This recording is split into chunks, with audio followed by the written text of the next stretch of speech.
If you're catching us live or on the replay, appreciate you taking time out of your day to be here to see ideas on my channel. I appreciate that so very much.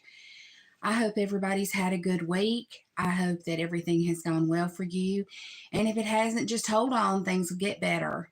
So, I know for myself, I've had a little bit difficult week, but it's not as bad as it could be. So, it's all going to be good. It's all going to work out. So, I don't know if you had seen the little preview where I do a little short and a little community tab.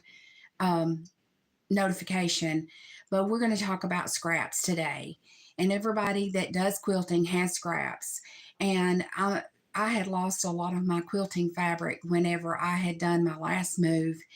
And I had some storage that wasn't secure enough, and some of it got damaged. So I had to throw a lot of it away. So I did something very silly and I bought scraps just so I could have scraps so that I could just play around with sometimes. Sometimes you just need to just sew just for the sake of sewing. And so that is what I got some scraps for. And then, of course, after you get back to sewing, if you hadn't been sewing for a while, in the situation where I lost some scraps and some fabric whenever in a move, then good morning, Michelle. Then you would be able to get more scraps once you start your projects again. So that's what's happened with me. It happens with everybody. I'm sorry, I was looking outside. Something was caught my eye. I had my window open over here because I like to see outside. But I have some scrap ideas for just random things. And then I have scrap ideas for if you've got a couple of jelly roll strips that you had to kick out of a project because it called for 36 and you got 40 and you got about four. And then these start to pile up if you start doing those kind of patterns. So I've got some that are great for jelly rolls. I've got some that are great for just any scraps. And then some of these you can just go ahead and transfer over into regular pre-cuts. So I have been working on 2 quilts at a time with my scraps. I know it sounds crazy, but with these 2 projects, they kind of use up the scraps from one. So what I'm going to show you is this one is good for scraps, or it's good for jelly rolls, 2.5-inch strips. So let me find it. Okay. So what I'm going to talk about is the keyhole block. This is great for if you have jelly rolls or scraps or both. So you can make the inside just as scrappy as you want. These are 2.5-inch squares. Or you can sew like 2 half strips. 3 half strips together and cut those and make several of these. And then these are just 6.5-inch, 6.5-inch by 2.5-inch rectangles. So I started with this. This is a project that I have had in the works in one of these little baskets for like 4 or 5 months. And I finally decided I'm going to work on that. So once I started working on that, I go like, okay, what else can you do? So I was kind of thinking like a tutorial thing where like, I've got this size block. What can I do to kind of jazz it up and make it where I'm not doing as much sewing work? So like no matter what you're doing, you can take your block that you're working with and then you can measure it once you get one block. Then you can just put a coordinating fabric the same size next to it and alternate. And that will make your sewing go further and you can get through with something quicker. So that was one option. And then another option was, heaven forbid you did it wrong. I am the worst. I am not an excellent seamstress. You would think I could plan well. No, I can't.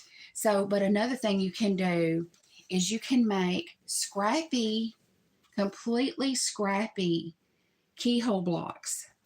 Put it this way where you can see all of it. every side is a different color, and then that solid in the middle, you can either do all the different pieces or you can do a solid. Every one of those strips is 6.5 inch by 2.5 inches. So, if you've got, those size pieces, or if you bought scrap bags, have you bought scrap bags before? You get the good size pieces out of that, and you can cut them up into 2.5 inch strips and do some of that. So another quilt option that I had was making some of these that were not so fussy about getting everything, you know, exact about the same colors on the outside and coordinating as much. And that gets you some sewing done faster, because you can do these in the 3 strips sewn together and cut into 6.5 inch longs pieces. And then you got your 6.5 by 2.5s that you put on each side. And you can just have you some sewing where you're getting some scraps out of the way, and and you don't have to worry about it being all matchy matchy. So then I go like, okay, what would be a good alternate instead of doing all of those together? Well, you could do like the fence rail. Is it? I've got it folded up wrong, but like the fence rail next to it, you got your 3 strips of fabric, and it's 10.5 inches long, because that's the length of your block here. Then you can alternate them. Let me show you that. That's a quick, easy quilt that you don't have to worry about everything being so matched up. I mean, there's a little yellow batik in there. I very seldom mix batiks and regular fabric, regular quilt fabric, because sometimes it just does not, to me, does not look as well as it should. But I think this is the one where I have 2 rows of that. Let me show you what I've got. And it makes an interesting quilt. It makes a quick little quilt. I mean, this is as far as I've gotten. I have been sewing on this and the keyhole block and another project. I mean, I need to slow down. It's just, I need to slow down. So, and one thing about the keyhole block is this one might not be the best representative here, but if you get ready to do the keyhole and you don't want all of your keyholes to line up straight, then you make one of these blocks that has the side off of it, and that's a 4.5 inch by 2.5 on here, and then you've got your mix, and then you've got 1 bar. This is supposed to be 1 fabric on the outside, but it had so much variation. This is going to go in my scrap bin for something else, because it's not going to really look like what I wanted. So like, this is the regular block. You have like one like this, and you put it, you'll need one of these for each row that you have, and you'll put it on the end. Then that'll make it to where your keyhole blocks stagger, and you're not going to have as many matching seams, so you can get through another quilt quickly. Okay, so that's kind of gotten more like pre-cuts. And wait a minute, I got one more. So like, I started doing that Irish chain quilt with only 1 fabric that had the variegated ombre batik. And so I had sewn too many of one kind of block. So I turned around and I had done like this, because I had done the black background. And then you can make these little blocks like this, where you don't have to have the solids on the outside. You can have this anything you want. But this is another example of something that you might have like a pre-cut size. And those are all 2.5 inch strips that you can make little sets, cut them up, and border them. And you can do that as scrappy as you like. And that would use up some things that you've got. So now I'm going to talk about real scraps. This is part of the scraps that I bought. I bought somebody's scraps on eBay. And then I have bought scrap bags. And I'm going to have ideas for those. Let me I have scraps everywhere. I thought, I'm just going to have a nice little pile of this, and we're going to go over this. No. You know how it is when you work on scrap quilts, and you have stuff everywhere. So I'm going to kind of move over the things I've already talked about. So I had used the idea for this block, and I had used the idea for something that was on the Missouri Star Quilt Company. It was one of Natalie's triple plays. And I had came up with kind of my own version. All of this, every piece of this, is something that I bought in a mystery bundle or was scrap bag or something I thought I would never use. It was left over from a project. So I have shown this before. It's a little wild, but I did sew two of them together where you could see how you can get a secondary pattern out of that box that you create. So those were all scraps, but those are still kind of in that pre-cut size. Now, let me see. Right here, I had gotten some pure scraps, somebody else's scraps. So it's totally different than anything that I had in my little collection.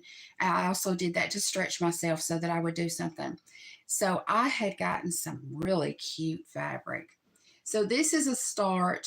Well, I was going to do it like this. I was going to do a townhouse out of this. The little houses quilt. This is my start on the little houses quilt. And so I was going to make a little townhouse out of this one. And I made sure I put the little birds in there. I know that they didn't end up particularly perfect. But then, I had all of this where I still have to put my roofs on and put my border fabric. But I made a whole bunch of those, and they had all this little cute little novelty fabric. So I try to put it in there where it would look like, there's something going on inside. And, let me kind of get through those. Just all kinds of things. And started a little house quilt. And I've put that back. I haven't finished it. Sometimes with scraps, you're gonna kind of work on it a little bit in stages, and then you're gonna come back and finish it. So, and then I had took some and I just put them together, and I would just sew, and then I would come back and trim up, and like this was a long strip and I just cut it. This is about as much as I wanted to show. And then like this was a leftover from a cut, and I squared it up and I put it on there. So your scraps can be as big or as small as you want. And then like that, I actually have it here, that everything but the kitchen sink, everything including the kitchen sink quilt is kind of on this concept where you're going to take something that you've got. That is not a good place to look at it. Something that you've got, and you're just going to cut it up to make something. This was like a table topper that I started, and I could not find the rest of the fabric later. And then these were all scraps where I cut or 5-inch squares that I had that went with it. So you can put things that you already have with it. You can make a real scrappy block that goes every which direction, like a 5-inch square, cut it down. You can make it as big as you want and cut it down to whatever size you want, and then put 5-inch squares with it and make your scraps go further to where you got less work. But, like here's a strip where I did that was really long, and neither of those are pre-cut size, but I'm going to be able to cut that up. So, and then I sat here and I made wonky log cabins. And it's not really wonky. It's just, they're not uniform. They're not uniform in the pieces. But you can make those. I've got another one right here. And this is all out of the scraps that I had, somebody else's scraps that I bought. I see just a very little bit of the fabric that I had on hand. But you can make things like that. And then, cut them down to make a single size. And let me kind of get these out of the way that I've already talked about. Then sometimes you've got just a little bit. I know this is another pre-cut. But sometimes out of the scrap bags, you can cut pre-cuts. These are all 4.5 by 2.5.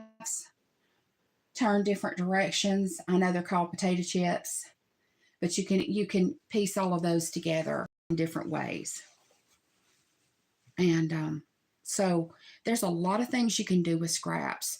And I was looking right before I came on. I have some really, really scrappy things where they go every direction, and then I have cut them into squares. I could not find those. I was even lucky to find, the little log cabin ones that I just did. But when you get to sewing your scraps, if you've never sewn scraps before, you're going to have it. It's going to be all different sizes there. And you're just going to sew for a while, and then you're going to come and trim it up. And then you're going to just keep adding to it. And fabric you don't like, the rule is cut it small enough. If you still don't like it, you have not cut it small enough. That is the rule. I forgot who came up with that, but if you have not cut it up small enough, then that's the reason why you still don't like it. And I mean, all kinds of different shapes. And then you just cut these down. And this is all fabric that I didn't buy. This is where it stretched me. And see, I've done some kind of little wild thing here. I'm gonna cut right through there, and then I'm gonna have, two different strips. But you sew for a while and you put it up for a while. And scrappy quilting is not for the neat freak, but it gets rid of things that could possibly end up in the trash if you get frustrated and want to clean out some stuff. But then with this, you can make you a scrappy quilt. That everything, including the kitchen sink, is a scrappy quilt that has additional fabric added to it to make it kind of calm down and go further. So that's exactly what it is. Oh, and I found another one of these log cabin blocks that I made there. And so, and sometimes you might have a friend that quilts, and maybe y'all have different taste in fabric. Maybe y'all need to have like a scrap exchange, and y'all exchange some scraps so that you can have something different. I wouldn't have bought all this fabric like this. Some of it I would, but not all of it. But it makes a beautiful little scrappy block that I can make a quilt out of. And sometimes you might have fabric that you don't know what to do with, but you've got somebody else that that does quilting or makes bags that can use that and have a fabric exchange between your quilting friends. So and here's another one of those blocks that I made that had like the box, and then it had all the 2.5-inch squares on the outside. And I sewed those in strips. Those are sewn in strips, except for, I think I had those 3 sewn together. That was already pre-cut. I had already pre-cut that. But here's an example. I do not like the Eiffel Tower print that it was there here. But I've cut it up, and when you put it in this, it's really not going to show that much. So, make the one of the main things about my channel is use what you have. We had, it's difficult to spend money on quilt fabric right now. Sometimes we're having a hard time just getting everyday stuff done with our money and our time and our effort. And try to use what you have. If you've been sewing for any length of time, you've got a little stash, because you can't help it. That's the nature of quilting. As I've said before, families don't understand, quilters understand that you have to have a lot of fabric. And but use what you have. You've got things. It may not be what you want to use, but sometimes when you start laying things out, it starts looking totally different. And I know with this keyhole block quilt, I had already started with a set of 2.5-inch strips that I had sewn together like I had in another video. And I had this whole set sitting here, and I thought, I need to start using some of that. Even if I just start using it in a scrappy way, I pick up a couple of those sets and put it in something with something else. So just be very, very creative with what you have, and you'll be amazed. I've been amazed at this. I mean, I never really, this is kind of bold, I'm not gonna lie, but I didn't know what I was gonna do with this little splatter paint looking fabric that I had got in a scrap bag. I had no clue. But when I start getting things together, and I had a little purpose of, I'm sorry, there was a shadow moving out there. I thought my dog was out there. But I had put all of those that I had gotten in scrap bags together, and then all of these that I had bought on eBay together, and I had purposed myself to, make something with those. And it's a work in progress. I've had these for a while, but just sometime when you really don't know what to do, but you want to do some sewing, get out your scraps and start sewing. And then a lot of times you get new ideas in just looking at your fabric. So I know that there is something I want. I have been wanting to use this fabric since I got it. I love it. And this is an older pack of fabric. This is Tucci by Debbie Maddie. I love this fabric. I love the blue, but this colorway is just blue, gold, a light gray, and a grayish white. And I have 2 packs of this, and I have been trying to decide for whenever this came out, like 4 years ago, 5, what to do with that. And there may be a quilt coming up in the future where I'm using this fabric. So I just wanted to show you that. And because it's kind of hard to make a quilt that only has like 2 main colors and 2 backgrounds. It's really difficult because we're used to dealing with more variety in our packs. So it's going to let you kind of know that's coming up. And then I do have some videos that I've started, and I'm going to be editing them. So some more content's going to be coming on the channel soon. So I appreciate everybody hanging in there with me while I've been sick and while I've been having to deal with some stuff about my house. And I am just so glad that everybody has came and watched this, whether you're watching it live or on the replay. I just appreciate you spending time here, all the likes and subscribes and the comments and the shares. I really appreciate that. I hope that this has made it easier for you to look at your scraps and for you to want to get some of them out and make something beautiful and be creative and spread a little hope with something that you've sewn. And let's make something to give somebody and brighten their day. So that's all I have for today. I appreciate you hanging in there. This has been a little bit longer than some of them, and I hope this has encouraged you. Everybody have a great week, and I am planning on seeing you back next week. I'll talk to you later. Bye.